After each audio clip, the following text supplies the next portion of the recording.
I've been asking my mate Kel to sort a video out and sort some proper social media out in ages. Well, he's not bothered, so I've come here today to stick a camera in his face. This is Fusion Autocraft.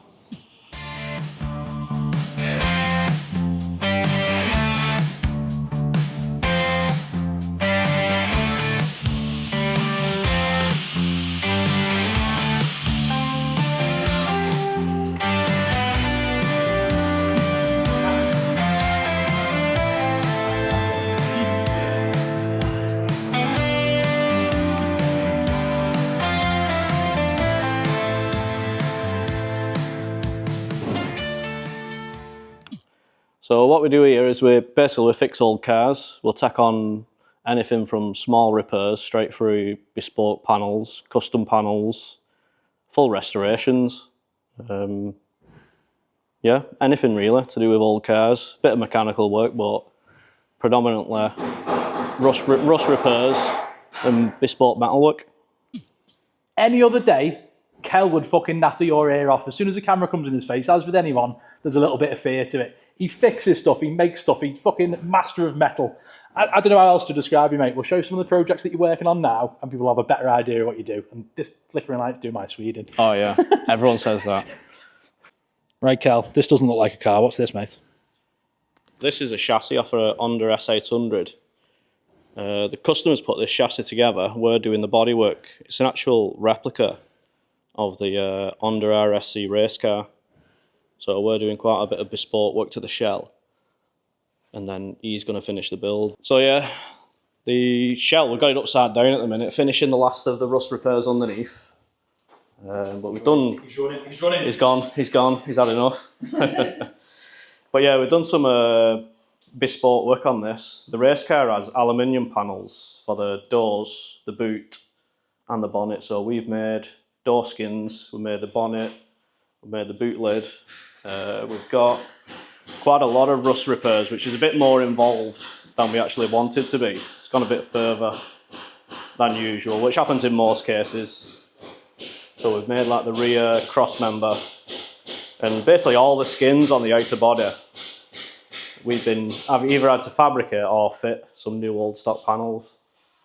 Some good, some not so good, but we can deal with it. So these are supplied quarter panels, new old stock. They've been blasted, which has warped them. So we took some of the warpage out and then we've aligned them to the doors, gapped them up to the doors, and then spot welded them on in the factory spots, keeping the original seams. Right, so these are aftermarket wings. We have done a little cool touch to these, which is what we like to do. We've actually rolled out the arches and added some strengthening to the inside of them, which is what the race car had. So that's little touches that we enjoy doing. But these wings have actually been a real struggle.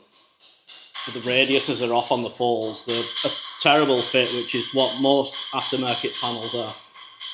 So it's quite challenging, and that's good part of the job. An interesting part is actually trying to make stuff fit and problem solve. There's quattros everywhere. I'm interested. Old cars. We all love them. They look an absolute pain in the arse to work on, but let's talk about this one over here. We've got two quattros. One hiding up there that looks a bit worse for wear, and this one looks a bit more like a car. Talk us through it, Kel. So these quattros are absolutely enormous jobs, especially this one. This one's really rusty. And there's the aftermarket backup for panels, even repair panels, is shocking. There's not really anything out there. But that's why we love doing them, because we can make a lot of stuff that a lot of your body shops won't consider making. So like there's repair sections in these wings. These are really rusty usually through the wings. We've got our first full made sill with the right taper across them. And you make all these by hand? They're all made by hand, yeah.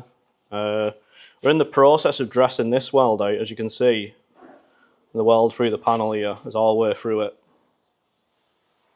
So that was all rust previous, yeah? Yeah, so this panel, the quarter panel sill, the bottom of the quarter, the whole arch, the rear arch section, and the bottom of the quarter panel here is all handmade, the old-fashioned way.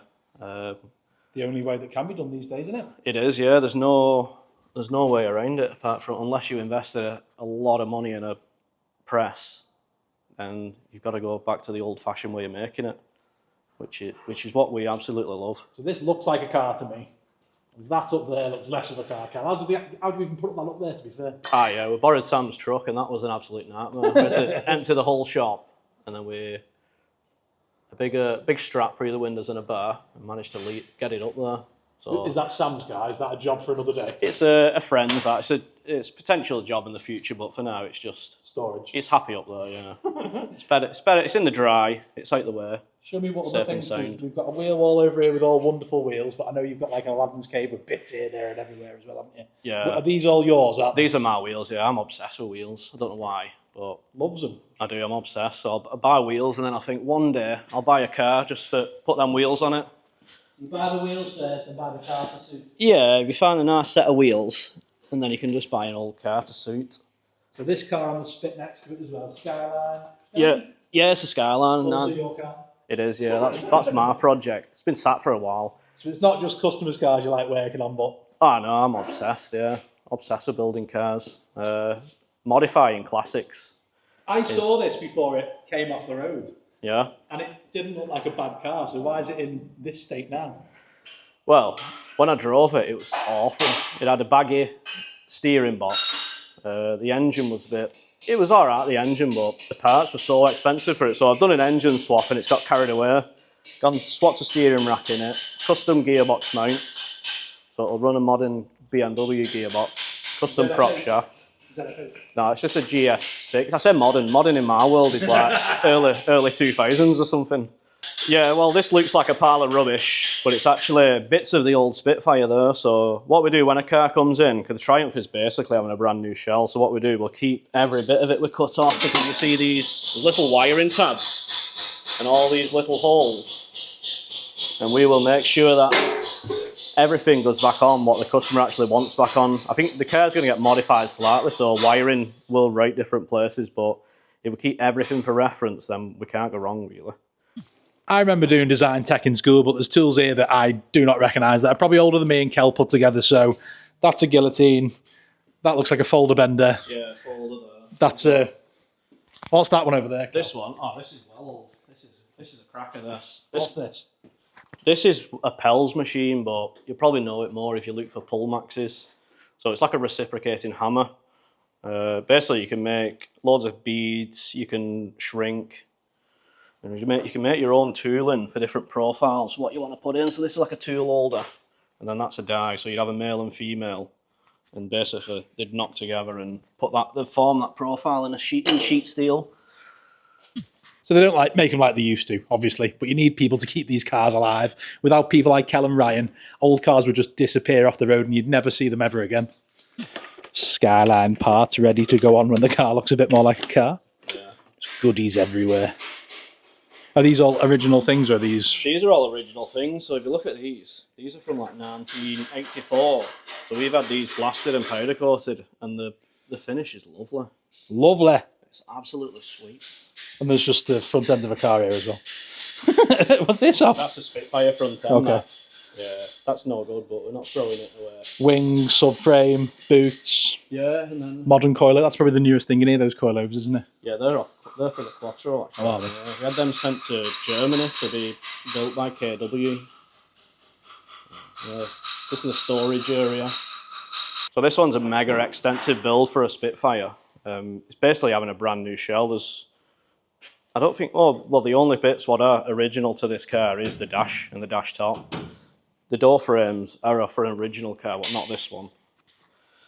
So we have used every panel you can buy, and we've also manufactured a lot ourselves, like the whole of this rear bed is all handmade. We've handmade these side panels, and then we've done quite a few mods to hold his rear interior panels. It's had new floors, new quarter panels, door skins, basically everything. There's not anything what's not getting changed on this car. And on the way, we're trying to make little improvements. Like if you look at this channel, how Triumph make this drain for this scuttle is they basically send a chisel through the top panel. So we've made little guards for the water to drain down.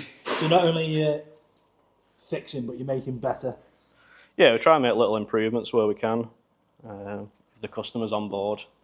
Same with these to hold the seals on the back of the wheel tubs. They normally just go on with like a trim clip which gauge the paint. So we've made these like retaining strips to hold the seal on. So, shows your Civic, Cal. One of my favourites. We've done a few track days in this, haven't we? Ah yeah, Civic's a sweet rad. Greatest Civic that Earth has ever seen. Honestly, everyone who goes in this car or has a little go of it just thinks it's absolutely amazing. It's so fun. There's not an original engine added onto that bonnet though. Don't be fooled by its like nice little exterior. It's a cute little car. Ah, it's lovely. And made wing on the back. Yeah. The wheels are there funky, like the Mugans. Yeah, Mugans on the back at the minute and then some Black Racing 4s on the front. Normally, I do the track days in the Mugans and then the 4s.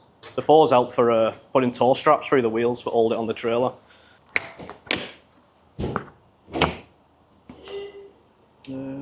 Let me get a bonnet prop. Oh, well, I can just hold it. 235 horsepower, I think it was, on the dyno. So weighs about 800 kilo, so it's a flyer. And how many years have you owned this for? I don't even know. It's been a long time. It's been that long. It's been so long, yeah. This is one car. I did have a moment where I'd get rid of cars. I'd use them for a bit, do the build, have a little bit of fun, and then move them on for the next one. But this one, can't let it go. This one and every other car you bought recently. Well, yeah, I have said there's no more big projects for me, to be fair. But we'll see. We'll see what happens. I fancy a Fiat Panda. So. Anyone's got a Fiat Panda, send us a message. Yeah, but yeah, this is so much fun. And like you can kick its head in, it drives home. Not, I wouldn't say comfortably, but it's absolutely brilliant. I've promised Lee that I'm going to get better at this video in Malarkey because I'm so far out my comfort zone at the minute. But, Kel makes metal, I make socials. Yeah, my passion is cars, in the doing the metal work, building old cars, making some cool, sweet rides, as I always say. So yeah, I've promised Lee the social media side. I'm going to try my best. So yeah, please give us a like, give us a follow, and watch us on a car adventure. It's absolutely roasting, by the way. So shout out to Kel for getting into that Civic because it is roasting. Like we're under this canopy here. There's cars hiding everywhere. We've got sandblaster, wall blaster, walnut blaster. Yeah. There's just bits here, there, and everywhere. It is fascinating to be here. If you've got an old car with any rust that needs sorting, Fusion Autocraft. I'll leave the details here. Go and follow him on the socials and bully him into putting more up.